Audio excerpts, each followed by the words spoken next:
In order to actually live a fit life, like making fitness your lifestyle, you need to have this one thing. It's just one thing that you need to have. It's hope. So I want to help you understand why having hope is so important if you plan on having a fit lifestyle. Because honestly, losing a little bit of weight, not that hard. Building some muscle, I mean, definitely a bit of a challenge, but not that hard. But living a fit lifestyle, living a life where you care about yourself consistently for like an extended period of time, that's a challenge. So I read this book. This book by Phil Stutz. It's called True and False Magic. Literally one of my favorite books of all time. I highly, highly, highly recommend it. I tell all my clients to read it. This book is amazing because it hit me with the truth. The truth is, in life, you have pain, you have uncertainty, and you have constant work. That sucks, right? I mean, that's not like, ooh, like super exciting news, but it is what it is, what it is. Phil Stutz is a psychologist and he broke down this theory, right? Like life is hard because life is pain, uncertainty, and constant work. Now, I don't want to like discourage you from making a change. I do believe that change is imperative to living the life that you want to live, right? Change really matters if you're trying to like be in this life and be thriving. But, we got to confront reality. It's hard. Life is hard. Okay. So, what we're acknowledging is that life is hard, but there's a way to work with all of the tools and all of the goodness that life has to give in order to up level yourself. And to me, living a fit lifestyle is up leveling yourself. Okay. So, I'm going to break down exactly what it is that you need to do in order to hold on to hope. Let's start with H. So H is habit. And the habit that you're going to be forming, right, when you're fit, you have certain rituals, routines, habits, if you will, that you have to adopt and that you have to execute day in and day out. An example would be drinking lots of water, lifting weights, doing cardio, eating whole foods. Like these are habits that a lot of people don't necessarily even have right now, but it is sort of the thing if you're living a fit lifestyle. What I learned, and I promise you this is like 2 days ago, was that actually habits take a long time to form. It's not that like 21-day ideology, right? You've heard that before, right? It takes 21 days to build a habit. Bullshit, babe. That's not true. It actually takes about 63 days. Oh my God, right? That sucks. That sucks so hard. So that means for about, and if I'm being generous, like 55 days, once you've decided I'm going to make a change, you're really struggling to make that change, that new reality, like your habit. Woo-wee. But it is what it is, what it is, right? And if you want to be fit, if you want to live this lifestyle, you're going to have some new habits. That takes us to O, which is open to change. That's actually the name of my business. Hey, I'm Chelsea. I'm a vegan personal trainer and fitness coach in San Diego, California. I work with women, all types of women, but specifically women ages like 17 to like late 30s. Yeah, so whenever I talk to my clients or whenever I'm sort of onboarding a new client, I'm like, yeah, babe, so how open are you to change? And they're like, I'm open, right? They always want to be down. And I'm like, that's cute. But like, really, do you have a fixed mindset or do you have a growth mindset? If you're like, what is this concept? So there are different ways of viewing the world, right? We have different worldviews. Some of us are open. That's the growth mindset, meaning, yeah, I'll give it a try. Yeah, there's opportunity. Yes, I can, or maybe, right? Those are all growth oriented people, my type of girlies. And then you got the fixed ones, the ones who are like, it cannot be done, or I've always done it this way, or like they need just like an abundance of proof and evidence before they take one single step. That's a fixed mommy. Those are the ones I don't like to work with, because you have to be open to changing something if you want to be fit. Because if you're not already fit, we're going to have to do things differently. right? We're gonna have to be willing to let go of some of the things that we've been doing for perhaps decades and do something different. Maybe stop drinking, maybe start eating like food that you make yourself. Like, oops, if you're not open to that, you're not going to be fit. You're not going to be fit. That's just my take. If you don't agree, that's okay. But I've seen it with my own eyes. I live this life, right? The ones who aren't open, the ones who are fixed, who think they got it all together, and then want to work with a trainer and don't be listening. Well, they don't really get progress. But the ones that are open end up looking like hot little mommies like me. So you got to be open if you're planning on living a fit lifestyle, right? Open to change. That takes us to P. P is practice.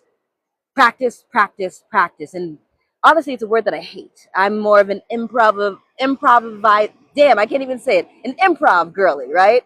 I like to improvise. I'm like, put the mic on or ask me a question. I love a pop quiz. But when it comes to fitness, it's about practice because the more you do the thing, the more your body is able to respond in the way that you want it to respond. I actually checked one of my fitness logs. I use this app called Fitbod. So cool, so useful. Anyways, I use Fitbod in order to log my workouts. The other day, I looked at how many workouts I had done using Fitbod. It said 1,127 workouts thus far. I started using Fitbod, I think, in like 2022. It's 2025, right? So, like, whoa! I be at the gym, I be working out. And to me, that's just what practice is. So there's never really a point where it's like, nah, I don't have to do the hip thrust anymore, or nah, I don't need to do any more bicep curls, or nah, I'm not going to do something to, maintain my triceps or my back, or like it's constant. On Mondays, I do shoulders. On Tuesdays, I do glutes. On Wednesdays, I do back. On Thursdays, I do met, which is like hella cardio. On Fridays, I do hamstrings. On Saturdays, I do my triceps. Like all the time. That's like what it is. If I'm here in San Diego, if I'm in Miami, if I'm in Greece, we were even working out in Greece. Okay, it doesn't really matter, right? It is what it is what it is. You have to practice, you have to do the thing consistently in order to live a fit lifestyle. So if you're like, yeah, but I only want to work out for like 30 days, well, cool. Go ahead and get your 30 days in, but you're not going to be living a fit lifestyle.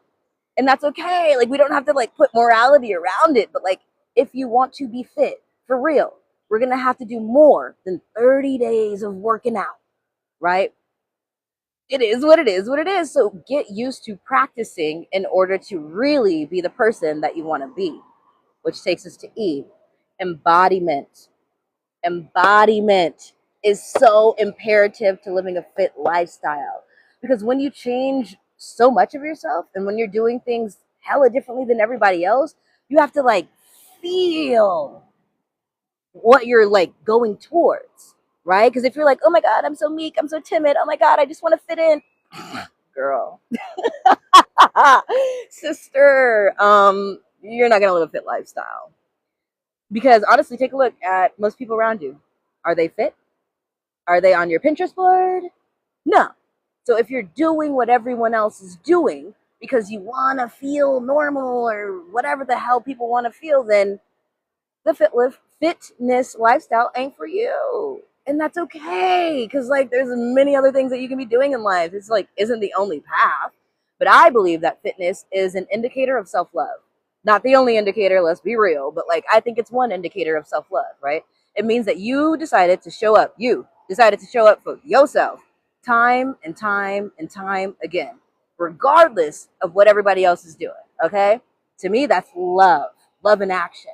It's not just words, it's action. Okay? So you need to embody a completely different energy than everybody else if you want to have a fit lifestyle. But overall, what I'm saying is you have to change, you have to be open, you have to practice, you have to embody it. Oh my God, right? Like we said, that's hard. But as Phil Stutz said in this book, hey, True and False Magic by Phil Stutz, life is pain. Life is uncertainty. Life is constant work. So if that's the truth, that's something I fundamentally believe, then let's make our lives work for us. Let's have a little hope esperanza, if you will, in order to realize that, like, it's okay if I'm not like everybody else. It's okay if I'm moving differently. I know what I want. I'm willing to do the work in order to get what I want. And I have hope that I can be better and that there is no specific endpoint, right? It's not like once you get the muscles, we're gonna stop. No. Or like once you get the abs, we're gonna stop. No. No. Once you get the clear skin, we're gonna stop. No, we don't stop. This is your life that we're talking about, right? And the women that I work with, I'm like, so do you want to like be more than what they say that you can be? Because if so, I can show you the way. I did it on my own and it was insanity. It was like really fucking hard. Wouldn't recommend it. Definitely recommend that you get yourself a trainer or get yourself a friend or somebody who can be on this path with you because it is tough, but it's worth it. And the reality is when I like walk down the street, go to the grocery store, go literally anywhere, people are always stopping me like, oh my God, you like sparkle. You're like so pretty. You're so whatever. And I'm like, okay. And the reality is it's because I am, right? I know who I am. I know what I be doing. I put in the work. Nobody else is doing it for me. You can't buy this. No, you work for it. But I loved myself in the process. And that's the difference because I fundamentally always have hope that I can be better, that there is more. And I hope that for you, right? I hope that you too have hope, that you can be anything. I fundamentally believe it's anything that you want to be. But it's going to be saddled with pain, uncertainty, and constant work. So let's at least reframe that and make it work for us. I've been talking. If you just hopped on, hey, I'm Chelsea. I'm a personal trainer, fitness coach, emotional intelligence facilitator in San Diego, California. I'm here for the girlies, the ones who want to up level their lives, the ones who, really are open to change, as my business is called. I do TikTok lives. I'm on YouTube. I'm sort of all over the place. So if you like what I dished out today, my little hot take on hope, please follow, please like. It does mean a lot to me. I would love to have you in my community. And honestly, sincerely, I hope that you got something from this because I'm doing this for the girlies. All right. Again, have hope, form new habits, be open to change, practice, and embody the woman that you want to be. You're going to be all right. Talk to you soon. Take care.